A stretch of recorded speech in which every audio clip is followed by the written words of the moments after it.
On va lire Luc chapitre 1. Luc chapitre 1, versets 26 à 38. Et puis nous lirons Luc chapitre 2, versets 8 à 13. Enfin, nous lirons Matthieu chapitre 2, versets 1 à 5. Luc chapitre 1, versets 26 à 38. Une assez longue lecture, je vais lire rapidement.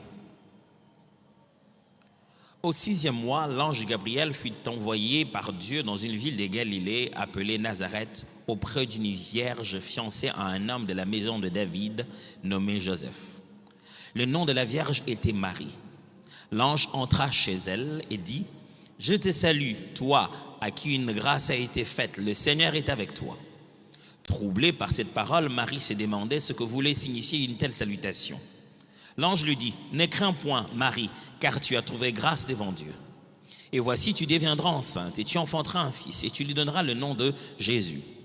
Il sera grand et sera appelé fils du Très-Haut, et le Seigneur Dieu lui donnera le trône de David, son père.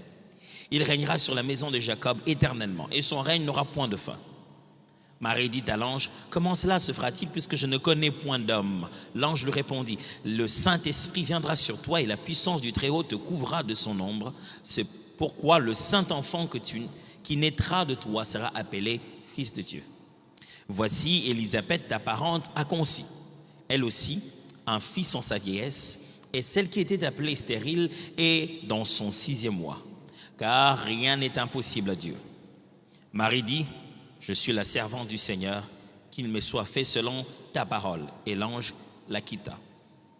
Chapitre 2, versets 8 à 13. Il y avait dans cette même contrée des bergers qui passaient dans les champs les veilles de la nuit pour garder leurs troupeaux. Et voici un ange du Seigneur leur apparut et la gloire du Seigneur resplendit autour d'eux. Ils furent saisis d'une grande frayeur. Mais l'ange leur dit : « Ne craignez point, car j'annonce une bonne nouvelle qui sera pour tout le peuple le sujet d'une grande joie. C'est aujourd'hui, dans la ville de David, il vous est né un sauveur.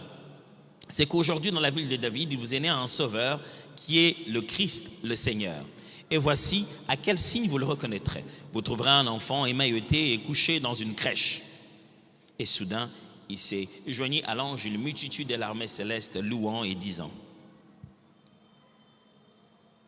Matthieu 2, 1 à 5. Jésus étant né à Bethléem, en Judée, au temps du roi Hérode, voici des mages d'Orient arrivèrent à Jérusalem et dirent : « Où est le roi des Juifs qui vient de naître ? Car nous avons vu son étoile en Orient et nous sommes venus pour l'adorer. » Le roi Hérode, ayant appris cela, fut troublé, et tout Israël et tout Jérusalem avec lui. Il assembla tous les principaux sacrificateurs et les scribes du peuple. Et il s'informa auprès d'eux où devait naître le Christ. Ils lui dirent : « À Bethléem en Judée, car voici ce qui a été écrit par le prophète. » 5 acteurs et une destinée. De quoi je voudrais vous parler aujourd'hui ? Je voudrais vous parler de quelque chose qui nous permettrait d'être un peu plus responsables sur le fait que Dieu nous a donné des destinées à gérer nous-mêmes ou des destinées qui passent par nous. À la fin de ce message, je voudrais vraiment que le Seigneur m'exauce et fasse de chacun de nous quelqu'un d'un peu plus responsable sur la destinée qui nous a été accordée. Les textes que je viens de lire, tous les trois, parlent de la même chose, autour de la naissance de Jésus, le jour de sa naissance et la période qui a précédé sa naissance. Comment sa naissance a été annoncée et comment elle s'est déroulée et qu'est-ce qui s'est passé autour du jour de sa naissance. Le premier texte que j'ai lu, on imagine qu'il s'est passé peut-être 9 mois avant, n'est-ce pas? Parce que c'est le moment où on annonce à Marie qu'elle va être enceinte. Approximativement 9 mois après, parce que ce n'est pas comme si tous les enfants naissent à 9 mois tapant. Alors, approximativement 9 mois après, alors l'enfant naît, alors d'autres personnes arrivent. Autour de cette séquence on voit 5 acteurs apparaître dans la vie de Jésus-Christ. Il y a d'autres personnes qui apparaissent dans la vie de Jésus et qui jouent un rôle très prépondérant dans l'histoire de sa destinée. Des gens comme Pilate, finalement. Quelqu'un devait décider de comment on devait le pendre ou le crucifier. Quelqu'un comme Judas. Quelqu'un, finalement, devait le vendre. il y a d'autres acteurs qui paraissent dans la vie et dans la destinée de Jésus. Mais autour de sa naissance, ce sont ces 5 acteurs-ci. Et j'aimerais parler d'eux tout à l'heure. Pourquoi? Parce que d'abord, il faut comprendre ce qu'on appelle une destinée. La destinée est un plan de vie conçu par Dieu pour les êtres vivants. Un plan de vie conçu par Dieu pour les êtres vivants et l'humain en particulier. Pas un plan de 2 jours, pas un plan pour que 1 ou 2 choses arrivent, mais un plan pour toute une vie. Dieu conçoit un plan pour toute une vie pour les êtres vivants et l'être humain en particulier. Il conçoit ce plan-là. Mais comment il se présente? La destinée, vous devez savoir avec moi, mes frères, elle est pareille au potentiel dont on peut se sentir, dont on peut sentir la présence sans être capable d'en déterminer le maximum. C'est-à-dire, une destinée, c'est comme un potentiel. Vous pouvez en ressentir la présence, mais sans être nécessairement capable de déterminer le plan potentiel. La destinée, c'est donc ce plan que Dieu a conçu, ces choses que Dieu a prévues, qu'il voudrait que vous puissiez vivre. Et ça se présente, comme je l'ai dit, comme un potentiel. Vous pouvez ressentir que cette personne a une grande destinée. Vous pouvez ressentir que cette personne a quelque chose de grand. Demain, il deviendra grand. Mais cela ne rassure pas toujours que la personne vivra tout ce qui est prévu pour elle. C'est donc un potentiel. On ne peut pas savoir jusqu'à quel point ça peut arriver. On n'en connaît pas les limites. On ne sait pas jusqu'à quelle dimension il peut arriver. Et on ne sait pas, on n'est pas garanti de vivre ça à 100% si on ne s'y met pas. N'avez-vous jamais vu quelqu'un vous dire « Ah, celui-ci, il va aller loin. » Après, vous avez fini les études, vous vous demandez où est-ce qu'il est passé. Vous rencontrez quelque part en route, vous dites « Mais toi, tout le monde te donnait déjà un bon résultat dans la vie. Qu'est-ce qui s'est passé avec toi ?» Ce n'est pas parce qu'une destinée divine est conçue que les êtres humains la vivent absolument. Parce que quand cela est présenté, Dieu nous demande de choisir. Le long de notre parcours, il y a plein de choix à faire pour arriver à cette destination finale. Chacun de nous est une destinée. Mais quand je serai en train de dire destinée, comprenez aussi que je ne parle pas que de notre vie à nous individuels, je parle aussi de la destination finale de nos projets. La destinée de la pensée que vous avez eue, de votre entreprise, de votre couple, de votre mariage, de vos études. Je parle de la finalité, la destination définitive de chaque chose qui va naître. Et je compare ici cette destinée à la naissance de Christ. La naissance, la destinée. Une destinée, c'est très lourd à porter. Je me rappelle quand je me suis marié et puis on a eu notre premier enfant, c'était une fille. Ma femme et moi, on attendait des jumeaux normalement. Et Dieu nous en a donné une seule qui avait suffisamment de bruit pour 2. Et quand elle est née, la semaine, je suis allé au bureau. Je voulais sentir que j'étais père. Vous savez, tu arrives au bureau et tu sens que je suis père. Mais je ne sentais rien. J'étais arrivé au bureau, mais j'étais normal. Et puis, de temps en temps, les autres me rappelaient « Ah, félicitations, madame a accouché, ah oui, c'est bien. » Bon, je sentais papa. Je ne sentais rien. Je suis rentré à la maison, après l'enfant est sorti de l'hôpital, il est venu à la maison.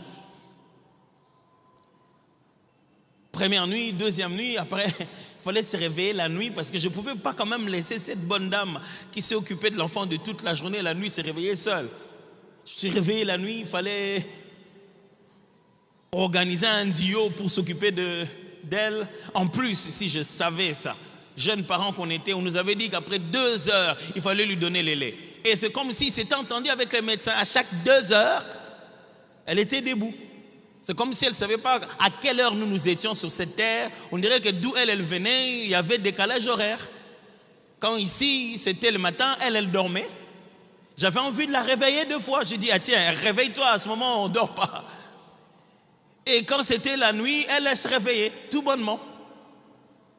Après, quand je suis rentré au bureau, j'ai senti qu'il ne vaut pas parce que je n'arrivais pas, j'écoutais les âmes qui parlaient, mais je les entendais loin.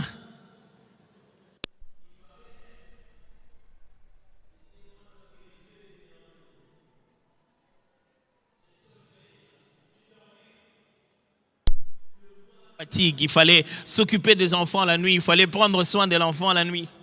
J'ai commencé à sentir le poids de porter une autre destinée.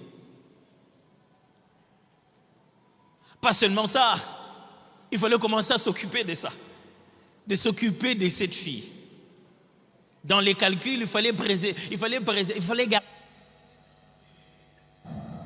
désormais commencer à se dire, qu'est-ce qu'il faut prévoir pour le bébé? Et quand elle joue, elle a tendance à se jouer seulement là où elle peut se cogner. C'est-à-dire que là, on peut jouer bien, mais elle doit seulement jouer à un endroit où, si elle s'élève, elle risque de se cogner. Donc toi, tu dois déjà... Mais c'est quoi cette affaire? C'est ce qu'on appelle gérer une destinée. Gérer quelqu'un d'autre que toi-même. On a senti le poids de toute cette destinée. Mes amis, je n'ai pas vécu ça une fois, j'ai vécu ça 4 fois. Et puis après, j'ai dit abandon. Gérer une autre destinée que la mienne. J'ai envie de leur dire, traduction, ça vient de l'original qui signifie, moi aussi je suis l'enfant d'autrui. Tu te dis, mais qui me gère moi? C'est quoi ma destinée? Mais moi, vous savez, être parent ou gérer une destinée, c'est très difficile.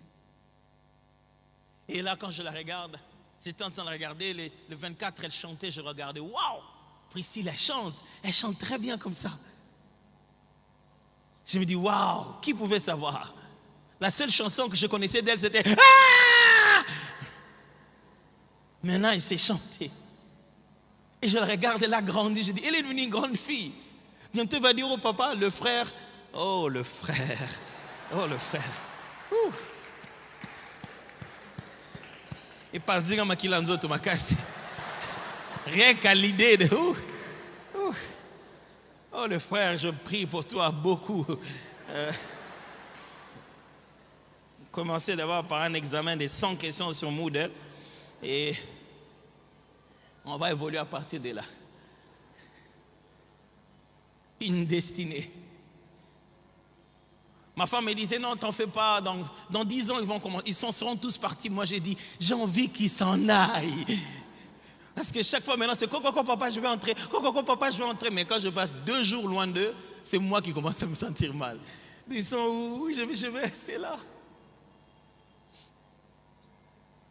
En réalité, mes frères et sœurs, ce que j'aimerais vous faire comprendre, qu'il n'y a jamais de destinées isolées. Chaque fois que Dieu crée une destinée, il les attache à d'autres destinées. De sorte que nous puissions, pour vivre sur cette terre, il faut que votre destinée soit attachée à quelques autres. Et ça s'éprouve à la naissance de Jésus. Le Messie qui devait sauver l'humanité aurait pu descendre du ciel. Boum! Mais la formation de sa destinée sur la terre a été le concours de plusieurs autres acteurs qui ont travaillé, qui ont agi chacun avec sa partition pour qu'on ait Jésus-Christ tel que nous le connaissons comme ça. De qui j'essaie de vous parler? 1. Marie. Voici donc ces 5 acteurs. 1. Marie. Qui est Marie? Marie, c'est ce qu'on appelle une porteuse de destinée. Dans la vie, votre destinée ne peut jamais se manifester si vous n'avez pas quelqu'un qui commence par la couver comme un œuf et préparer ça à la manifestation. Vous ne deviendrez jamais ce que vous devez devenir si quelqu'un d'autre ne paye pas le prix en votre faveur. Celui qui veut devenir grand sans avoir été petit chez quelqu'un d'autre ne le deviendra jamais. Marie, c'est quelqu'un qui vous porte à cœur. Marie, c'est quelqu'un qui vous accepte quand vous êtes petit. Marie, c'est quelqu'un qui souffre de votre croissance. Vous grandissez en lui donnant le coup, mais il vous contient jusqu'à ce que vous deveniez indépendant. Marie, c'est quelqu'un qui croit à vos débuts. Marie, c'est quelqu'un qui est concentré quand vos projets sont encore sur le papier, qui a le temps de vous écouter et qui peut mettre son argent pour que des idées seulement que vous avez. Je prie Dieu qu'en 2022, vous ayez des maris qui peuvent prendre vos petits embryons et les garder avec eux. Que Dieu vous donne quelqu'un comme Marie, quelqu'un qui est une mère, qui porte la chose. Est-ce un homme, est-ce une femme, je ne sais pas. Est-ce une autre entreprise? Est-ce que quelqu'un qui a plus de capacité que vous, qui a plus d'expérience, mais que quelqu'un, Dieu vous envoie quelqu'un qui va vous prendre dans vos faibles commencements et qui va vous protéger, vous garder jusqu'à ce que vous grandissiez dans son milieu. Qu'il vous crée un cadre et prenne un risque dans sa vie pour que vous puissiez grandir. Ça, c'est ce qu'on appelle Marie. Je prie pas seulement que vous ayez Marie, je prie que vous soyez Marie. Et que d'autres personnes, vous leur donnez l'opportunité de grandir. Et que d'autres destinées, vous créez un cadre pour qu'ils grandissent. Est-ce que quelqu'un peut un jour dire, grâce à vous, regardez ce que je suis devenu. Je n'étais encore rien, regardez ce que je suis devenu. C'est lui qui ne veut jamais avoir une histoire pareille, n'ira jamais loin dans la vie. Parce que dans la vie, votre destinée, vous devez avoir une dette envers quelqu'un. Pas la mauvaise dette, la dette de l'amour dont la Bible parle, la dette de l'amour. Quelqu'un vous a tellement aimé qu'il vous a porté qu'un jour vous dites, il faut que moi aussi je fasse la même chose à quelqu'un d'autre. C'est pourquoi, mes amis, respectez les mères. Oui, les mères, je parle des mamans ici. Respectez les parents, respectez surtout la maman. Quelqu'un qui vous porte dans son ventre pendant que vous n'êtes encore rien, qui ne connaît même pas votre visage, mais qui vous aime déjà, qui vous donne même un petit nom. La destinée, c'est difficile. Hein? Vous vous battez à donner quelqu'un un nom, quand il grandit, il change ça. Vous l'avez appelé Marceline, et puis elle grandit, elle commence à s'appeler Marcy. Mais avant qu'il ne vienne au monde, vous devez vous dire, on l'appellera comment? Avant que vous l'ayez vu, vous devez faire la layette, vous devez vous préparer. Que Dieu vous donne quelqu'un qui fera la layette de votre destinée. Qui est déjà en train de se dire, ça, il ira loin. Donc, je sens qu'il y a quelque chose. Quand il vous entend parler au travail, quand il vous entend présenter vos projets, il dit, ici, il y a une destinée. Celui-ci deviendra grand. Viens, moi, je vais te porter. Que le Seigneur vous donne des gens qui vont vous porter dans leur sein jusqu'à ce que vous finissiez votre incubation. Je ne suis pas encore devenu ce que je dois devenir, mais quelqu'un croit en moi que je le deviendrai un jour et il me crée un espace jusqu'à ce que je grandisse avant de devenir indépendant. Je me souviens, quand on a commencé, j'ai commencé ma foi, ainsi de suite, de grandir dans le Seigneur. L'église dans laquelle j'étais avant de devenir à Philadelphie s'appelait Christ Don de Vie. Le pasteur Eddy a déjà prêché ici quelques fois. Et j'étais avec lui. Notre église devait quitter un endroit, on était à Makala, on devait quitter juste une avenue pour aller dans une autre, on devait trouver un peu plus d'espace. L'église avait tellement grandi. Et on était en train de préparer pour pouvoir s'installer à cet espace. Et moi, j'avais la responsabilité d'amener la chorale pour qu'elle commence à répéter déjà dans le nouveau coin pour que les gens s'habituent et sachent qu'une église va commencer. Parmi les activités des démarrages, on a prévu un séminaire, des moments de prière. Et il a demandé que je sois parmi les orateurs aussi. Je devais être entre en 5e ou en 6e des humanités. J'étais allé à l'école, donc je suis revenu. Et ce jour-là, c'est moi qui devais prêcher. Et gloire à Dieu, pendant cette semaine, une sœur m'avait offert une très belle chemise. Une chemise multicolore. Je n'oublierai jamais mon terme de ce jour-là, c'était « Et le feu descendu du ciel ». Et le feu tomba, littéralement. Et j'ai bien préparé ma prédication, mais la chemise qu'elle m'avait donnée était si belle qu'elle était une chemise taille, quoi.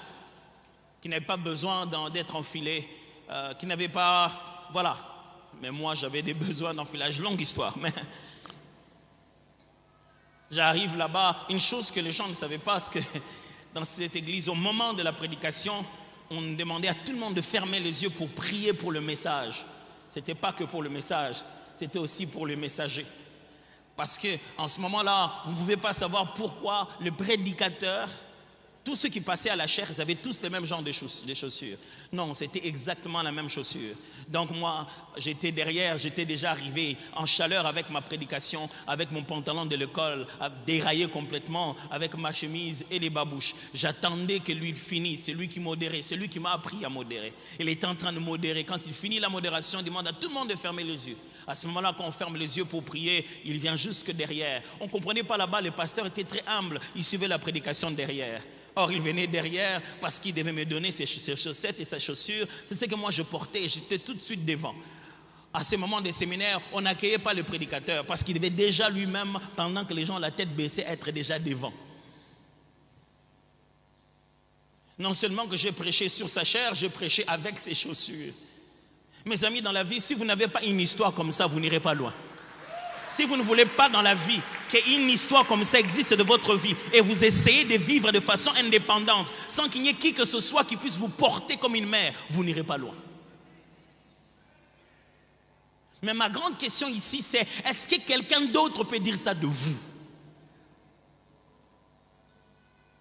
Parce qu'une destinée a besoin de Marie. 2, une destinée a besoin de Joseph. Vous pouvez vous imaginer, bien sûr, Joseph.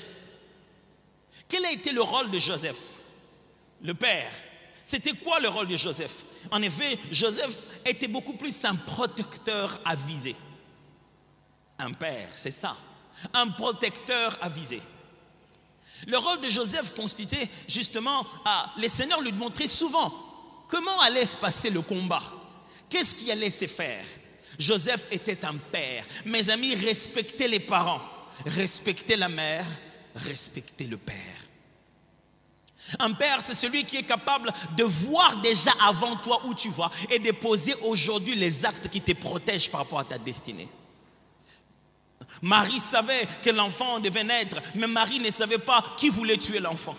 Marie ne savait pas quand il faut le faire quitter Jérusalem pour l'amener en Égypte. Marie ne savait pas quand le temps de l'Égypte était fini pour le ramener à Nazareth. Il n'y avait que Joseph qui connaissait cela. Dans la destinée de quelqu'un, dans vos projets, dans votre mariage, dans votre vie, dans votre lendemain, je prie que Dieu vous donne un Joseph, quelqu'un qui est capable de voir votre avenir et vous dire, commence par ici si tu veux aller là-bas un jour. Quelqu'un qui crée, qui vous protège maintenant, qui investit en vous et vous protège aujourd'hui parce qu'il connaît ce qui va se passer. Que Dieu vous donne un père. Ce n'est pas toujours un homme ici, ça peut être une femme, mais c'est une personne qui joue le rôle de paterner votre vie, de paterner votre entreprise.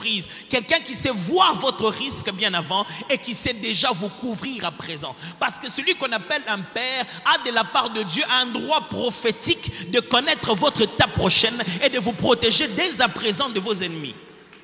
Ok.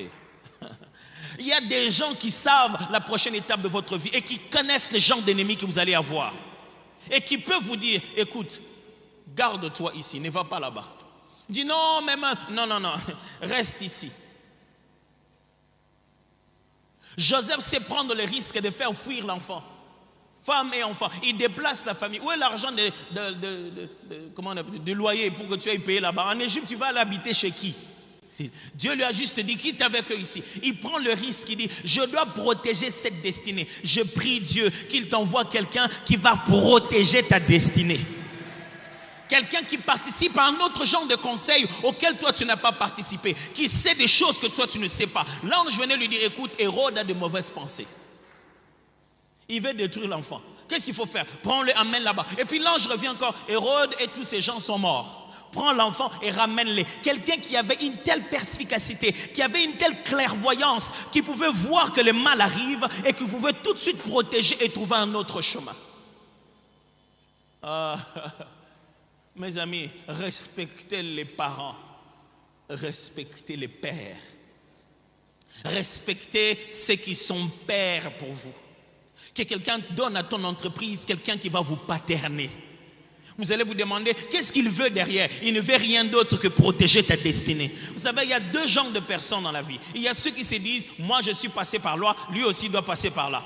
D'autres disent, moi je suis passé par là, afin que lui ne puisse pas souffrir. Je prie que maintenant, le Seigneur te donne la deuxième race de personnes qui ne veulent pas que tu puisses échouer là où ils ont échoué. Qui disent, c'est pour des temps comme ceux-ci que moi je suis passé par là. Que Dieu vous donne des Joseph, des vrais pères. Les pères, la paternité, surtout au Congo, à l'époque de la dadification, où vous êtes nommé père et vous êtes détrôné père. Le jour où on vous nomme père, on vous informe. Le jour où vous cessez d'être père, personne ne vous dit. Vraiment, le Seigneur m'a convaincu que tu sois mon père. Et puis le jour où le Seigneur le convainc que tu n'es plus son père, il ne vient pas te le dire. Je ne suis pas ton père parce que tu es convaincu. Je suis ton père parce que je use de la paternité envers toi. Oh, combien d'entre nous ne sont-ils pas capables de dire, heureusement que mon père était dur. Le père voit, il se dit, si lui continue comme ça, demain il va devenir voyou. Mon père, quand il faisait ça, je ne comprenais pas. Mon père, pourquoi tu m'as privé de ceci? Un bon père sait d'abord de quoi te priver pour que ta destinée puisse fonctionner. Je vais répéter ça. Un bon père, il sait qu'est-ce qu'on ne doit pas te donner maintenant. Sinon, ça va gâcher ce que tu vas devenir. La paternité, la maternité, être parent, aider quelqu'un dans sa destinée, ça demande de l'intentionnalité. Malheureusement, nous avons grandi, nous, dans nos familles africaines, nous pensons que rester ensemble en famille, c'est éduquer l'enfant. Non, on n'éduque pas l'enfant parce qu'on reste avec lui. On éduque l'enfant parce qu'on conçoit un processus intentionnel par lequel on fait entrer des valeurs tout le jour dans sa vie. L'enfant ne devient pas respectueux, on lui apprend à devenir respectueux. La Bible dit ceci, la folie est attachée au cœur de l'enfant. C'est seulement par le bâton qu'on le redresse. La Bible dit ceci, en réalité quand l'enfant naît, il est anormal. Sa façon de réfléchir ne fixe pas avec les réalités qui lui attendent. Il faut commencer à les redresser petit à petit. L'enfant ne devient pas poli parce qu'il est resté avec les gens. J'entends même des parents, des pères oser dire, Yon Clémentine, l'homme qui est en train de gronder sa femme en disant que c'est la femme qui était censée s'occuper de l'éducation des enfants. C'est où dans le contrat de mariage? Que l'enfant n'a pas besoin de figure paternelle. Que le père ne devrait pas participer à l'éducation de l'enfant. Qui a dit ça? Yo Marceline, c'est pas comme un poli, Ezapo papa zalarate, mutagange landana eza papa. Traduction. C'est parce qu'il n'y a pas de père. Celui qui est censé gronder à la maison, c'est le père. Et le père, qu'est-ce qu'il a? Il dit, mais moi je suis en train de travailler pour chercher de l'argent pour... Mes amis, vous aurez fait 30 ans à chercher de l'argent. À la fin, quand vous aurez fini le travail, on vous fera votre décompte final. On vous mettra de l'argent à l'intérieur. On ne vous mettra pas du temps. Après 25 ans de travail, on vous paiera 1000, 2000, 3000, 5000 $. Vous serez rempli de douleurs au dos, en train de souffrir la tension et des problèmes de respiration et cardiaque. Vous serez devenu lourd et fatigué, incapable de jouer au football. Et vous aurez passé 25 années de vos enfants qui seront partis comme ça et que le travail ne vous redonnera jamais. Quand votre enfant aura besoin d'un père, il serait déjà devenu lui-même papa.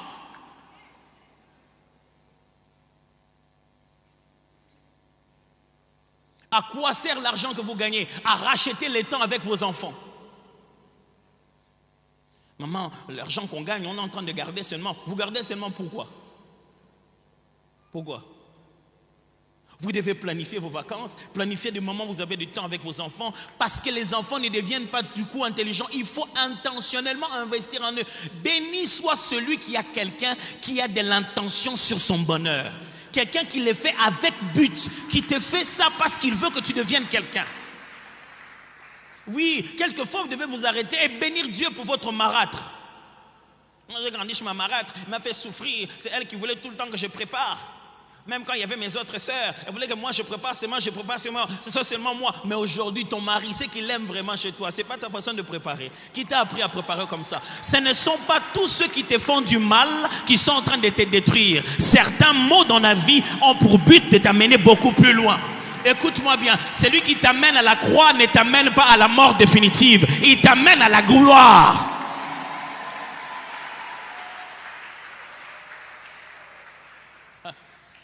Depuis quelques temps, ma femme m'a posé la question. Elle dit, c'est quoi? Qu'est-ce que tu as? Tu as des fétiches maintenant quoi? Elle dit, pourquoi tu dis ça?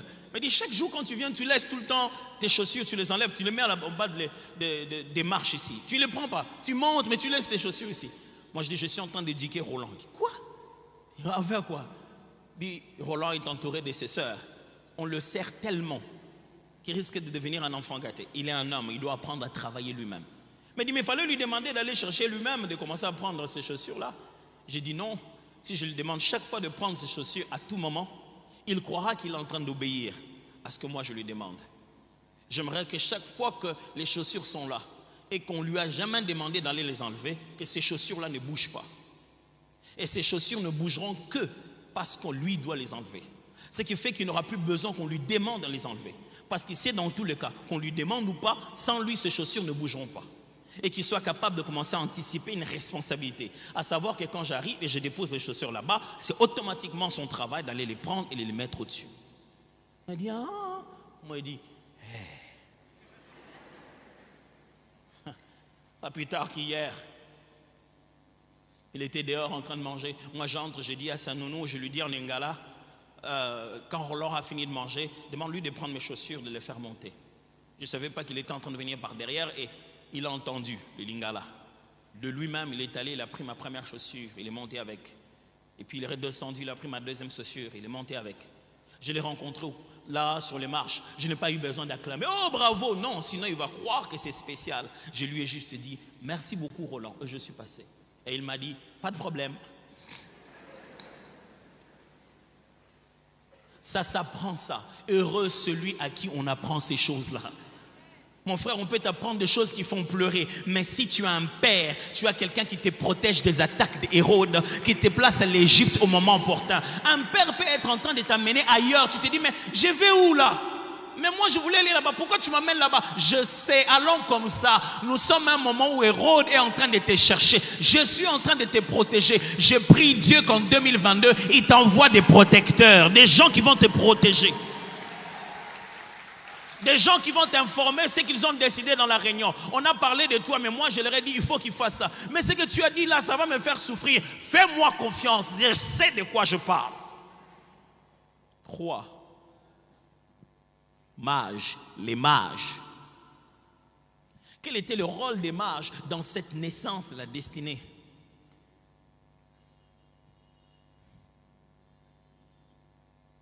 Lorsque la destinée vient au monde, mes amis, les hommes d'esprit, c'est comme ça que je les appelle, qui parlent en langage d'étoiles, ils honorent notre grâce, mais attirent l'attention des personnes mal intentionnées. Les mages, c'est qui? Les mages, ce sont ceux qui nous entourent, autour de nous, mais qui ont une capacité spirituelle à percevoir notre grâce et qui honorent ça. Mais le fait qu'ils ont honoré notre grâce nous crée des problèmes. Les mages n'ont pas le même langage qu'Israël. Israël n'attendait pas une étoile. Israël attendait un Messie. C'est pourquoi lorsqu'on a posé la question à Hérode, il a dit, qu'est-ce qui est écrit dans les livres? Mais les mages, quand ils sont venus, eux, ils attendaient l'étoile. Leur langage spirituel était très différent de ceux de prophètes d'Israël. Dans la vie, vous devez savoir qu'en réalité, il y a plusieurs personnes qui sont spirituellement actives. D'autres sont même, elles sont juste clairvoyantes. Un professeur de l'université qui dit, ah petit, toi tu as quelque chose, hein? Un collègue au travail qui te dit, toi je sens, un jour tu es en train de faire une présentation devant des clients, ils disent non, nous préférons un tel, quelqu'un qui vient mais qui honore, qui avec ses propres langages dit la même chose que Dieu a dit sur toi. Quelqu'un me suit très bien? Il a un autre langage, mais il dit la même chose. C'est pourquoi je suis très étonné. J'ai entendu les gens dire, ah non, mais pasteur, priez pour moi. Vraiment, je sens que j'ai des liens des chefs coutumiers qui me poursuivent. Donc, nous, dans notre famille, mon père était chef. Et puis, moi aussi. Et puis, nous aussi, on veut, ça nous réclame à être chef. Mon ami. Ah, sachez que les mages ne donnent pas l'étoile. Ils voient l'étoile. La raison pour laquelle on a fait des cérémonies des chefs coutumiers sur toi, c'est parce que tu as reçu de Dieu l'appel d'être un leader. Ils ont vu ton leadership, ils ont vu ton étoile, ta capacité à diriger les autres, qu'ils ont voulu maintenant les garder dans leur cercle. Ce que tu as en tant que dirigeant, on ne peut pas tuer ça. Ne me demande pas de te délivrer de toi-même. Commence plutôt à comprendre que ce que tu es, ce n'est pas une étoile comme ils le disent, mais ce que tu es, c'est le Fils de Dieu comme Dieu l'a dit. Mais ils n'ont pas le droit de te donner quelque chose. Ils n'en ont pas.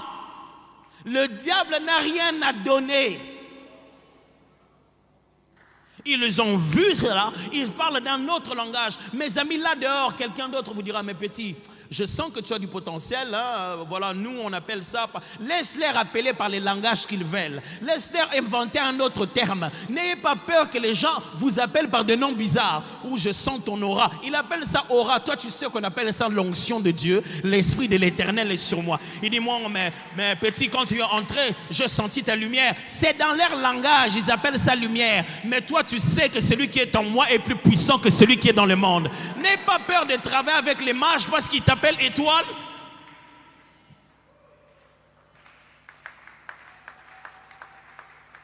Pourquoi? Parce que dans la formation d'une destinée, vous sachez-le bien que quand une destinée entre au monde, il n'y a pas que Dieu qui l'envoie, l'ennemi le voit aussi.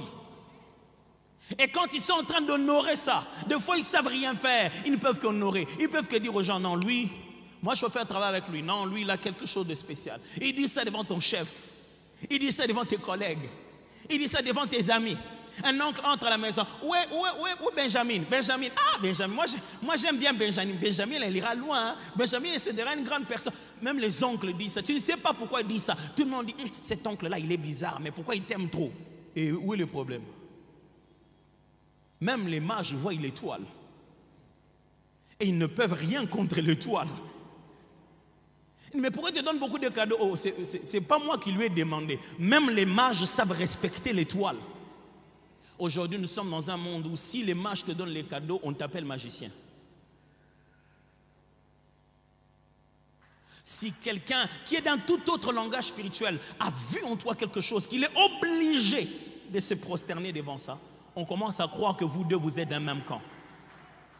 Faites ce que vous allez faire, dites ce que vous allez dire. Je sais que celui qui est en moi est plus puissant que tout ce qui est dans le monde. Et quand il est en action, tout genou doit fléchir. Oh pasteur, c'était même pas un médecin chrétien, c'était un musicien païen qui a dit ça. C'était même un politicien qui a dit ça. Je m'en fous, qu'il soit magicien, politicien. S'il a vu l'étoile en train de briller en moi et qu'il est en train de reconnaître Jésus de Nazareth, je m'en fous avec quel terme il est en train de le parler. Mais moi je sais qu'il a dit ceci. Tout genou fléchisse, toute langue confesse. Ce n'est pas de moi qu'il parle, il parle de la chose qui est à l'intérieur. Et les chrétiens, ils viennent m'embêter au bureau en me disant, pasteur, j'étais en train de travailler. D'ailleurs, ce jour-là, et bang, c'est à ma casse. Et tu as peur pour ça. Dans la vie, dans la manifestation de la destinée, sachez qu'il y a des gens qui tiendront toujours un autre langage que le langage de Dieu, mais qui auront vu exactement la même chose. Ces jalons font partie de ce que nous sommes en train de faire. Tu iras chez un client, lui il parle autrement. Certaines personnes, ils voient la chose, ils se disent, bon, en tout cas, c'est bien. Mais ils ne veulent pas travailler avec vous. Il a juste vu la bonne chose. Ces gens-là sont utiles, mes frères. Mais quelquefois, le fait qu'ils pointent les doigts sur nous, ça nous amène des problèmes. Les mages ont fait la promotion. Ils sont allés chercher à gauche, à droite, et ils sont tombés sur la mauvaise personne. Ils sont allés voir la dernière catégorie, l'avant-dernière catégorie, 4, Hérode. Hérode, c'est qui? Hérode, ce sont des gens qui pensent que notre destinée existe pour les remplacer eux. En un mot, Hérode, ce sont les jaloux. Les gens qui pensent que plus grand on devient, plus eux petits ils vont devenir. Les gens qui pensent que ce qu'on nous donne à nous, c'est comme si on a pris ça chez eux. On a dit, on a vu le roi des Juifs. Il dit, ah, le roi des Juifs. On est signé. Ça dit, c'est comme le roi des Juifs, on a comme un âne. Ah, ya. Si on a balé, c'est yo balade. Il y a des gens qui sont comme ça. S'il entend parler de toi en train d'être capable de commencer quelque chose, une partie de ta destinée sur le point de se manifester, il a l'impression que lui, ça les mettra en mal. Mais je ne sais pas comment vous allez prendre cette nouvelle, mais en 2022, vous allez encore avoir des gens comme ça, parce que vous en avez besoin. Que dis-je? Nous allons encore avoir des gens comme ça. Les gens, des personnes qui sont mal à l'aise. Quand vous évoluez, il est mal à l'aise. Ses commentaires sur Facebook, c'est toujours vous attaquer. Quand tu fais un post, il voit toujours la partie qui ne marche pas. Quand tu dis une chose, il est toujours inspecteur en matière des relations, en matière de corrections. Parce qu'il a l'impression que si toi tu réussis, ça lui fera mal. J'aimerais vous annoncer qu'en 2022, ils seront là encore. Ils ont été reconduits. parce qu'ils font partie de la naissance d'une destinée. Quand tu les vois, dis-toi, ok, c'est bon, c'est que c'est vrai, toutes les prophéties que Dieu m'a données vont s'accomplir. Hérode ne savait pas qu'il y avait une prophétie qui disait Rachel pleure ses enfants, elle les pleure, comment elle va les retrouver? Une vieille prophétie qui annonçait qu'autour de la naissance de Jésus, beaucoup d'enfants allaient mourir. Hérode ne savait pas qu'il était en train d'accomplir la prophétie. J'aimerais dire quelque chose à ton ennemi. Il ne sait pas qu'il est en train d'accomplir la prophétie que Dieu a prévue. Mes frères, même les adversaires font partie de la prophétie. Il oint d'huile ma tête et ma coupe déborde. Il dresse une table entre moi et mes adversaires. Cette année, nous allons avoir des Hérodes qui s'élèvent, qui donnent des instructions. Tu ne sais pas, mais pourquoi où partout je vais, on essaie de me bloquer. Quand je vais ici, on avait déjà dit oui, mais après, et puis on dit non, non, non, ça ne va pas. Et puis quelqu'un te pose la question, tu connais un tel? Oui, vous avez un problème. Mais vous avez un problème, tel. Cette année, on te dira, ah, mais il faut qu'il y ait un tel. Hein? Oh, ne mets pas la haine dans ton cœur, n'ose même pas. Il est là pour un but. Si on te parle beaucoup de quelqu'un, dis-leur, il est là pour un but. Je connais le but pour lequel il est là. Écoutez-moi, Hérode ne se manifeste pas quand Marie est enceinte. Il ne vient que quand elle a déjà donné l'enfant. Quand tu vois quelqu'un se battre, c'est que la chose est déjà née. Quand tu vois quelqu'un s'agiter, c'est que tu as réellement la chose. Vous savez, il y a des gens comme ça. Toi, tu as une boutique d'habillement à côté. Lui, il a une boutique de denrées alimentaires. Mais quand des fois, tes clients s'arrêtent là dehors, ils font une petite queue et ils débordent jusque devant, elle mène des barricades.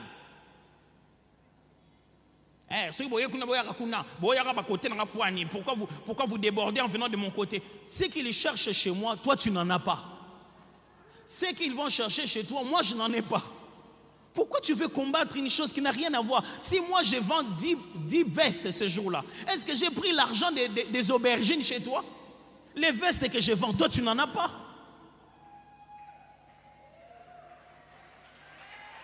Pourquoi il faut m'empêcher de vendre mes vestes en croyant que ça va vendre tes aubergines? Celui qui est venu acheter les habits ne va pas transformer ça en argent de beignet. Mais il y a une catégorie de gens qui s'en foutent. Pour eux, il faut que tu te sentes mal pour qu'ils se sentent bien. Il y en aura encore en 2022, mes amis. Une question, est-ce que vous ne serez peut-être pas un Hérode? Celui qui a l'impression que les autres ne méritent pas ce qu'ils ont. Qui a envie d'aller dire à Dieu, lui vraiment Seigneur. Il y a des gens, leur prière, ils ont songi. Il a passé 30 minutes à parler avec Dieu, pas de lui-même, de quelqu'un d'autre. Seigneur, vraiment, est-ce qu'on changeait?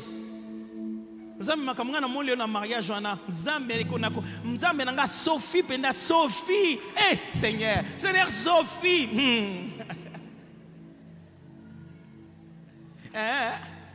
Mais ça, c'est Dieu. Il fait ça comme ça. Il ne va pas te poser la question. Quand il veut visiter Sophie, c'est Sophie.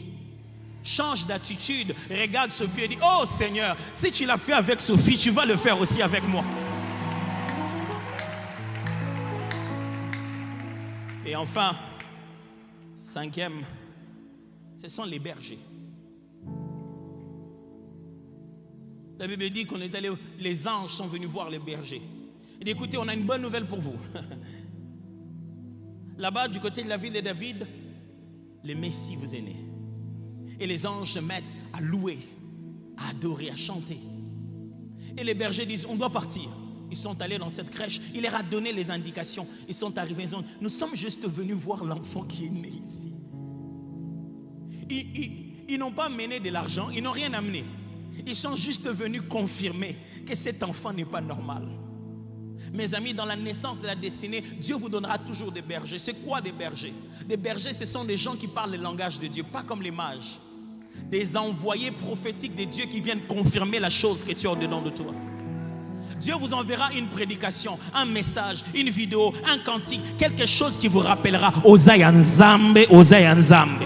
quelque chose au moment où vous y attendez le mois, au moment où votre entreprise était en train de s'enceler, de chanceler, Dieu vous enverra toujours quelqu'un pour venir vous dire, voici ce que le ciel dit, ce qui est sur la terre ici vient d'en haut. Ce que tu es en train de commencer, c'est Dieu qui est avec toi. Que tu le rencontres en route, au marché, à la chaire, à la prédication, une vidéo, un cantique, mais Dieu te confirmera toujours qu'en réalité tu n'es pas normal, tu es différent.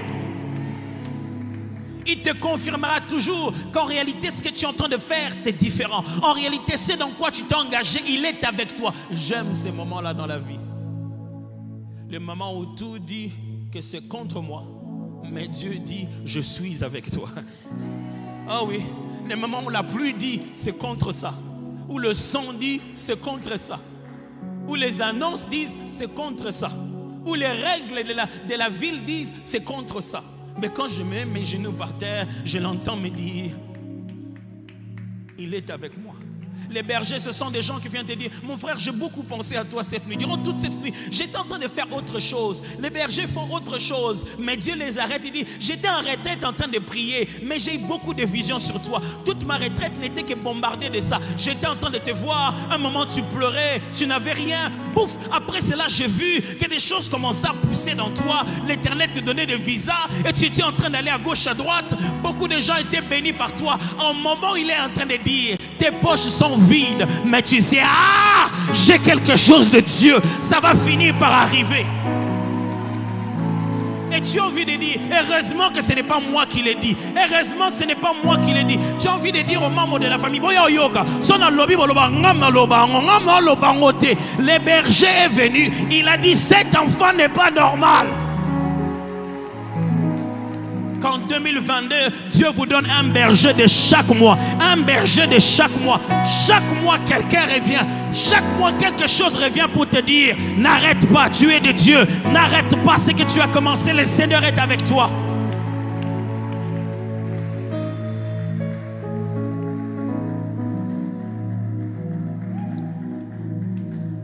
Je prie Dieu ce matin qu'il mette en action les 5 acteurs pour ta destinée, qui te donne un Marie qui va te porter dans tes faibles pas, qui te donne un Joseph qui anticipe tes prochaines étapes et qui te protège contre l'adversité, qu'il envoie des mages. Quelquefois il faut que l'autre camp confirme qu'on est réellement de Dieu au temps opportun, qu'il laisse travailler Hérode. Quelquefois l'adversité démontre que nous sommes avec Dieu. Hérode aura tout tué, mais il ne tuera pas l'enfant. Hérode aura tué beaucoup d'enfants, mais pas l'enfant de la promesse. Mais que Dieu t'envoie aussi des bergers. Est-ce qu'on peut prier ensemble un moment? Je ne sais pas ce que vous allez dire à Dieu, mais je vais vous recommander de prier et de dire à Dieu, Père, fais jouer tous les acteurs pour ma destinée. Commence à parler à Dieu. Fais jouer tous les acteurs. Fais jouer tous les acteurs. Je ne connais même pas leur nom. Je ne sais même pas où ils sont. Tous les acteurs pour le projet que tu m'as donné. Tous les acteurs pour ma raison de vivre sur la terre. Tous les acteurs pour mon mariage. Tous les acteurs pour cette étape de ma vie. Fais jouer tous les acteurs.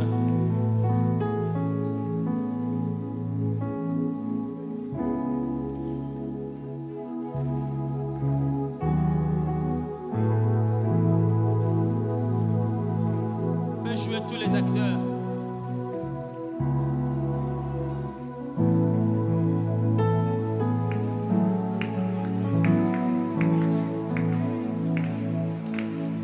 Fais jouer tous les acteurs.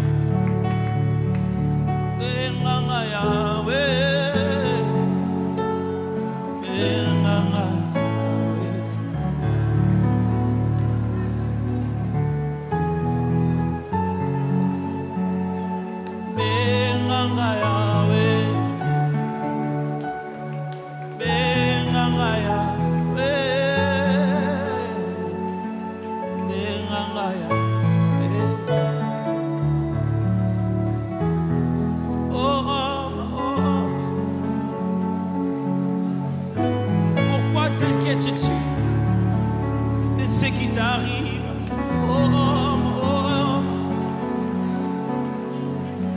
pourquoi te demandes-tu si Dieu est caché aux Otuna, comme kabolamani bongo batamakolo batambola ozotuna kombo na nga nani ye napesa mwana na ye komba ozotuna kombo na nga nani ye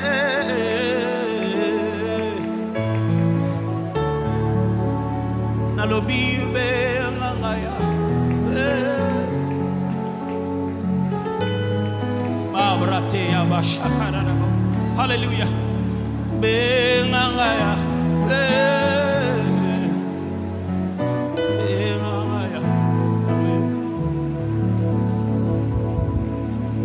ozotuna nakobanda ndenge nini natangisokelasi bisika baboti bakufa ozotuna nakosala nini na matiso poste na bisika deja longaka te ozotuna ndenge nini nakosala bongo napesa mwana bisika matrice bakata nalobi benganga yawe benganga yawe benganga yawe benganga yawe.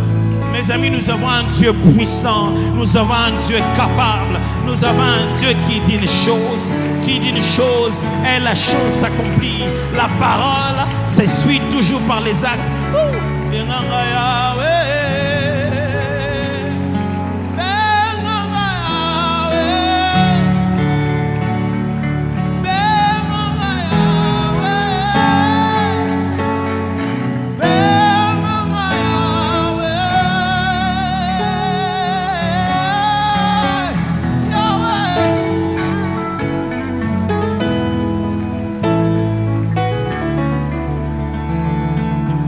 Dieu puissant et bienfaisant, créateur des destinées, auteur de tout ce qui existe, devant qui nous existons, toi qui as fait envoyer Christ ici-bas pour être le modèle d'une destinée bien accomplie, nous nous souviendrons toujours